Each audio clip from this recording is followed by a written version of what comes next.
Welcome back, beautiful and amazing human beings. Lots to get into today. I was going to do an overall news video, but I couldn't with the important developments surrounding Iran, which we're going to get into in this video, specifically focusing on the reactions from Russia, Saudi Arabia, and a very surprising reaction from Israel regarding all the latest developments, as of course, not just the military is on high alert, but the world is on high alert, waiting to see what will happen next. And we're going to take a look into that, plus a lot more, from an independent news organization that is neither left nor right. We don't follow any gang affiliations. We don't follow any power, authority, or influence of any corporation or government, mainly because we are supported by you. And one easy way to support us is by going to the Patreon alternative, subscribe star,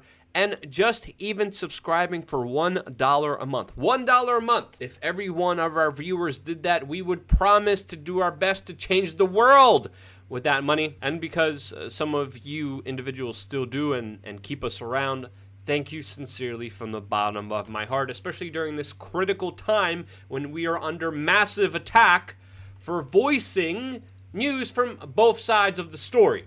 So again, everyone who clicks the link right now in the description on Subscribe Star and just gives $1, thank you so much for allowing us to exist. Now, just a couple of moments ago, the world got a glimmer. The world finally was able to relax and release a sigh of relief that finally maybe the U.S. troops were going home from the Middle East, specifically Iraq. Since, of course, the United States spent trillions of dollars, close to 1 million lives for democracy in Iraq, that acted democratically by voting to expel U.S. troops from its country, with even a letter being released by the Department of Defense that was publicly sent out to the world, officially stating from the U.S. military that it would respect Iraqi sovereignty and the requests of the Iraqi parliament and officially withdraw from the region as asked. Shocking, surprising news, especially when I saw this official letter. I saw a whole bunch of Trump supporters coming out saying, see,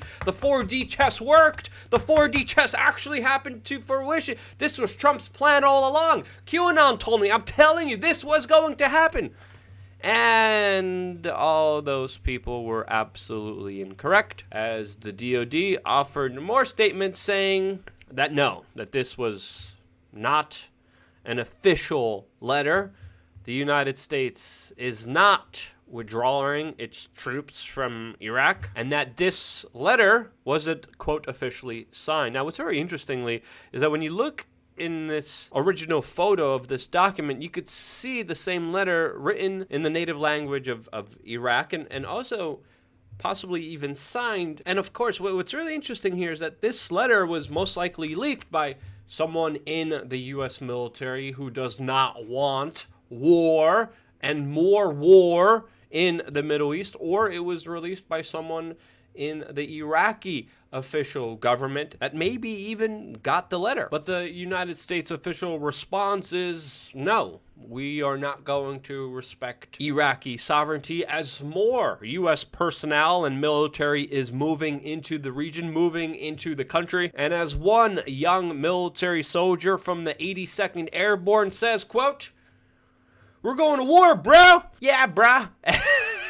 And as the defense secretary says that the United States needs to still occupy Iraq and have its troops there so it could literally make Iraq more independent. By the way, I retweeted this. If you want to see the full video, just follow me on twitter.com/LukeWeAreChange. The link is down below as well. And of course, we have to understand that this is the same current U.S. Secretary of Defense with, of course, very strong connections to Raytheon, the military-industrial complex war machine that, of course, is making a killing off of the killing. Again, this man held very lucrative and coveted positions in Raytheon, and he is one of the people that will be deciding the fate of American teenagers, and also, of course, Iranian teenagers that will be sent off to the next big potential conflict. So when he says essentially things that we like this, that we need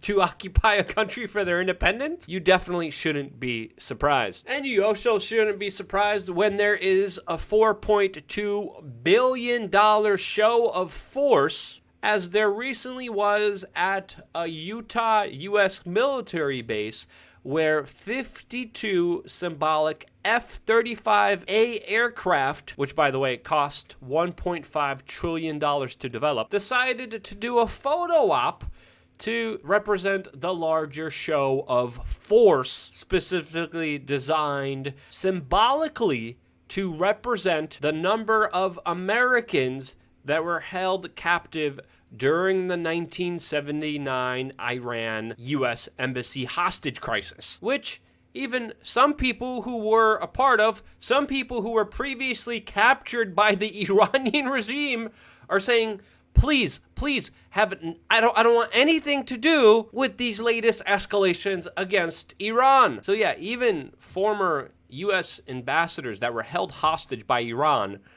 are saying, Donald Trump and the military-industrial complex, you are going too far on this one. And when I look at this, I really think it's an utter waste of money, especially when you look at the amount of debt that the United States is in, that it will never pay off. Why? So we could have airplanes that we could taunt other countries whose military is 1/10, if not even that, is absolutely insignificant compared to ours. We have to taunt a nation with how indebted we are to the military-industrial complex.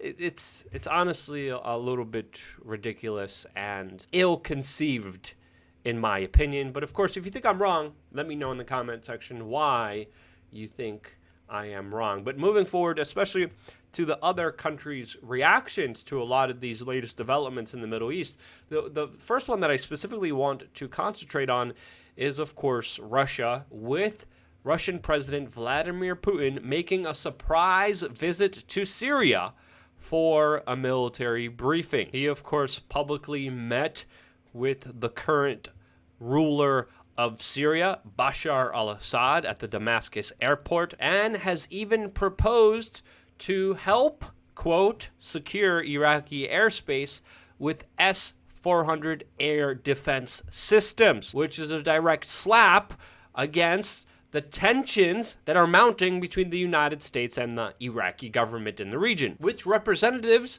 again, are saying specifically about these S-400 missile defense systems that they can, quote, ensure the country's sovereignty and reliable airspace protection, which of course is a calculated chess move by Putin, who is clearly preparing himself for something major that will unfold in the region, and something definitely major will unfold. It's only, quote, a matter of time. Now, the interesting response that I personally didn't see coming is the response from Benjamin Netanyahu that actually distanced himself and Israel from the latest very aggressive actions by Donald Trump assassinating this Iranian general. Specifically, even telling his own ministers that they should stay out of it. This being a specific message by Netanyahu to his security cabinet. And even though Israel praised Donald Trump for initially committing the action and has wanted to assassinate this general for a very long time and has been pushing for this, now they are pushing back and saying that there's no reason that Israel should be involved here, which is kind of crazy, especially since when you look at that specific assassination, it predominantly works in the favor of Israel and Saudi Arabia, while, of course, only indebting, hurting American policy and the view of the world against America, which is becoming less and less favorable by these egregious actions. And now even Israel turns their back publicly against a man that has been accused of serving Israel first rather than the United States. That, of course, is Donald Trump. But again, just like with any government, it's important to be skeptical of any government official statement, since of course it could be part of a larger disinformation propaganda effort. Now, the second country that benefited from these egregious actions by Donald Trump is of course Saudi Arabia. You know, the country that had a large part in 9/11, you know, the country that sponsored Sunni Wahhabism, sponsored ISIS and Al-Qaeda and Al-Nusra and other radical forms of Islam all over the world, specifically financing mosques and schools that promoted a lot of and created a lot of the Western terrorism that we have seen in the world. Yeah, you know those guys? You know those guys? Yeah. Well, now the White House is being accused of a cover-up as it's being revealed that the Saudi Crown Prince's brother had an Oval Office meeting with Donald Trump and, of course, Jared Kushner, who, by the way, negotiated better military hardware for Saudi Arabia. And the three met to discuss the assassination of this general and kept quiet about it, so of course no one would find out. With specifically the White House keeping the meeting off of the president's schedule and doing their best to hide it from the media and press pool that were not informed of this off the books, off the record secret meeting that Donald Trump is having with Saudi Arabia. This, of course, until Saudi Arabia officially released photos of the meeting, including showing a very happy Jared Kushner, the president's son-in-law, who many people believe has satanic origins. But that's what, you know, that's just what some other people believe. But it's pretty clear that Saudi Arabia and Israel have the most to profit from these egregious actions, since their major counterpart in the region is, of course, Iran. The big losers is, of course, the world that is less safe because of these egregious actions, and there's no denying this. Any U.S. personnel, any U.S. workers in the region have been asked to immediately leave, and they are leaving, including Chevron employees. There are massive public gatherings of support for these Iranian military officials that were assassinated, to the point where even 50 people were just recently killed at the funeral of this Iranian general, 200 injured because of such huge crowds in the street. PR couldn't look any more horrible than it is right now for the United States, especially for Donald Trump. Not only talking about going after cultural sites, which he is reiterating, saying that he will do, even though many people in his own cabinet are contradicting him on. But now, as I reported to you in my last video, the Iraqi Prime Minister has again confirmed that it was Donald Trump that asked for help, for mediation from this Iranian general, convinced him to come to Iraq on the disguise of peace talks. This, of course, is a totally different story that the Department of Defense is telling us right now, with supposedly an imminent attack that this general had planned that we are not seeing any evidence of. Again, if the United States is saying very conveniently that this man wanted an immediate attack, he was going to hurt and kill Americans if we didn't act, well, if you're going to say that, we're going to need some evidence, and we haven't had that. What we do have is the Iraqi Prime Minister publicly saying that it was Donald Trump that lured this Iranian general on the disguise of holding peace talks. So this general, according to the Iraqi Prime Minister, was on a peace mission. Add that to the fact that this Iranian general was even praised by the American mainstream media 3 years ago for, quote, defeating ISIS. And of course, you have a nightmare PR situation that's only going to unfold more disastrously as the world awaits a response from Iran. And again, the Iranian government officials are answering back by even chanting death to America and voting to designate all U.S. forces and Pentagon employees as terrorists. Officially, some of the information that we are getting is that the Iranian military, are planning 13 scenarios of revenge that will, quote, create a historic nightmare for the United States. And this is all according to a top official in Iraq, which again will just escalate tensions and create a tit-for-tat situation. No communication, no diplomacy, only a full-scale war, which is absolutely stupid and idiotic for either side to continue in the participation of. And sadly, the hopes for peace look less likely here. And of course, as this is happening, communication, dialogue, diplomacy is even breaking down to a newer low level than it already has been, as the United States is now denying a visa to the Iranian foreign minister, which will prevent him from attending the UN Security Council meeting specifically about this issue. The Secretary of State, Pompeo, is also limiting U.S. diplomats' contact with Iranian opposition groups, and this again will further the destruction of any cohesive dialogue. And when dialogue fails, wars become inevitable. Now, I think it's pretty clear here, no matter who you are, no matter what government you represent, no matter what side you represent, the second you start to act in a way to hurt, maim, or kill people, you're officially in the wrong. And I think if we all just stopped and thought about this for a while, this is absolutely stupid and pointless.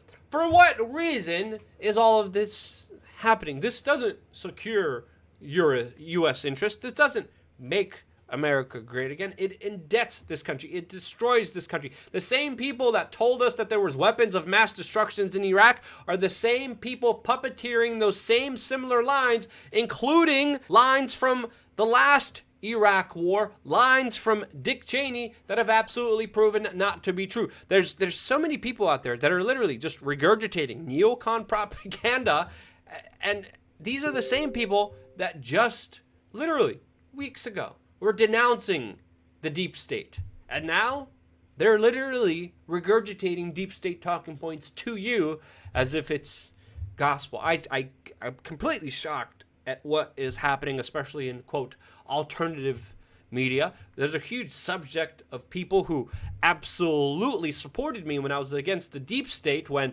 of course, they were going against Donald Trump. But when Donald Trump is using the deep state intelligence reports, the deep state talking points, now it's somehow okay? No, it is absolutely not. And I know so many people who are afraid to go against this vocal, small group of individuals who are attacking everyone who don't want war, who show you both sides of the story. Well, guess what? We're not afraid here at We Are Change. We will always keep our principles. We will always keep our virtues and our morals, because that is the only thing we have. And we have it because of your support, because of you sharing this video, because of you pushing through that troll mob, because of you pushing through the YouTube algorithm that manipulates and hurts this channel for even talking about these issues. Because you do that, this is why I try to end every single video by saying I love you guys. Thank you again so much for watching. Stay tuned for more here on wearechange.org.